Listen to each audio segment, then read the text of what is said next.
Welcome back to the channel. Today we're going to be taking a look at the UDIRC 1608. This is the Beetle. It's finally here and it looks amazing. Recently I tested the Porsche 911 version and I did say that that was the best looking version of this chassis that they've released so far, but looking at this I think I may have just changed my mind. We'll get back to the action in a moment, but before we do that, let's take a quick look at what we get in the box. Everything in the box is identical to the Porsche version, so to save some time I'll show you that bit of footage now and then we can get back to the little bug. Before we take a closer look at the car itself, let's take a quick look at what we get in the box. Now we've got a USB charger. These things are actually quite good. I've used these before. I'm not a huge fan of USB chargers, but they're good enough to get you up and running. You've got a little bag with some links, a screwdriver, a little cross wrench and some spare body clips. A 1200 mAh lithium ion battery, and this should give us decent runtime. A colour instruction manual, which is definitely worth reading because this little car does come with lots of nice features. A leaflet that gives you an overview of all the different parts on this car. Finally, the transmitter. Now these things are quite big and chunky, but they do feel really nice. You've got a nice foam grip on the wheel. You can adjust your gyro settings, your steering trim, your steering dual rate. You've also got your throttle reverse and your steering reverse.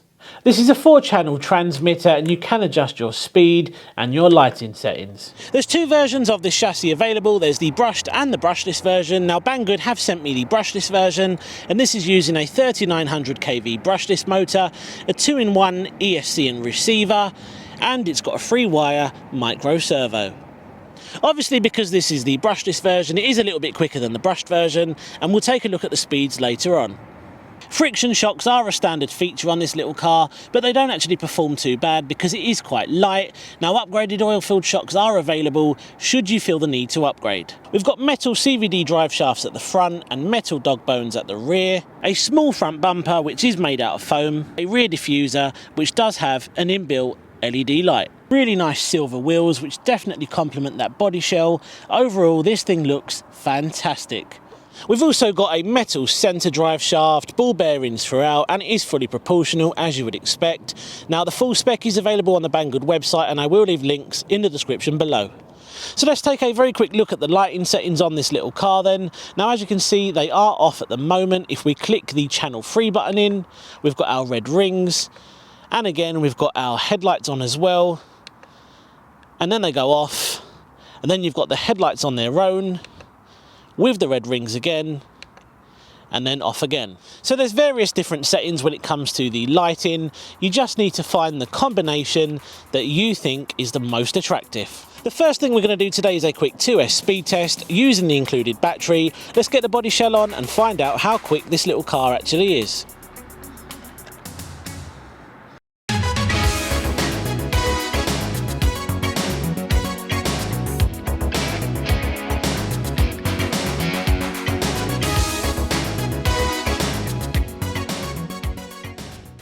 Right, so let's see what speed we can achieve. We've got the GPS fitted.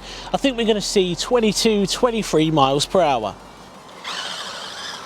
Now I've got the gyro switched off at the moment. I've also got it on the highest speed setting 3.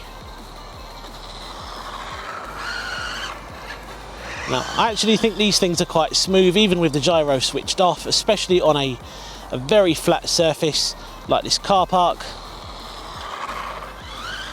It certainly feels quick, and I have tested the brushed version out on my channel as well. The brushless is a few miles per hour quicker.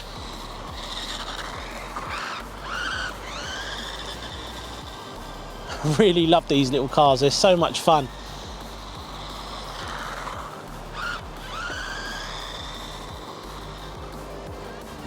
Right, let's bring it in. Let's bring it in and see what we got. 24 miles per hour, which is pretty much spot on what these things can do. So 24 miles per hour isn't a bad little speed at all, considering how big this little car is. It's definitely enough for most people, especially people starting out in the hobby. Now that is pretty much the same speed that I achieved on the other brushless models as well, because they all share exactly the same chassis. The only differences are the body shells, like I've mentioned before.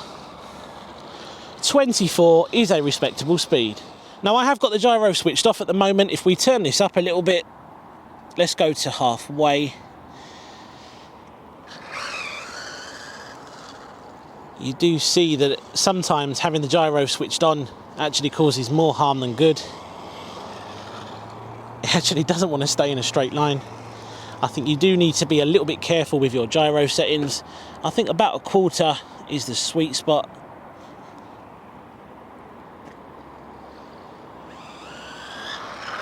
Yeah, that feels a lot better.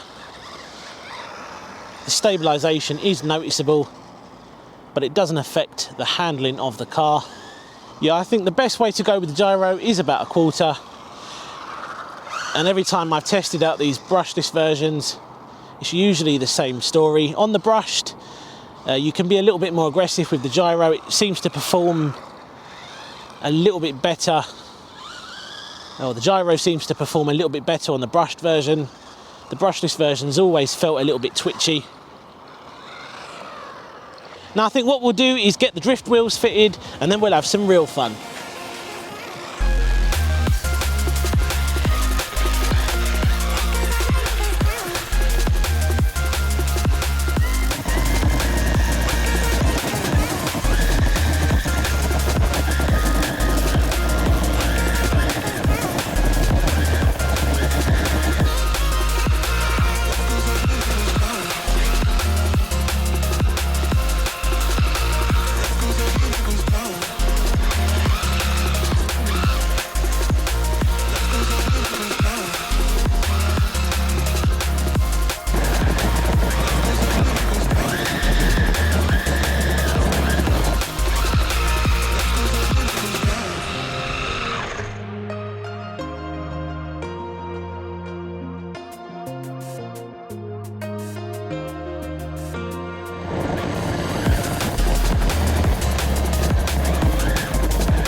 There we go then guys, that was the UDIRC 1608, another great addition to the lineup. I absolutely love these little cars, and I did say the Porsche was the best looking, but I think this may have just taken the top spot. So if you're a beginner or you're just starting out in the hobby, this would be an excellent choice for you. Everything you need to get you up and running is included in the box. You've also got the drift wheels and tyres, which do make this thing quite lively, as you see in the video there. I just love these little cars, I can't stress that enough, and if you haven't got one already, you really must get one. So we're going to leave the video there today. I really hope you enjoyed seeing the UDIRC 1608 in action, and if you did, be sure to subscribe to the channel and make sure you've got notifications turned on as well. What do you think of these little cars? Be sure to drop a comment down below and let me know. There's so many different variants available now. I absolutely love the Porsche, and I really like this one. Cheers for watching, and I'll see you again soon on the next one. Take care.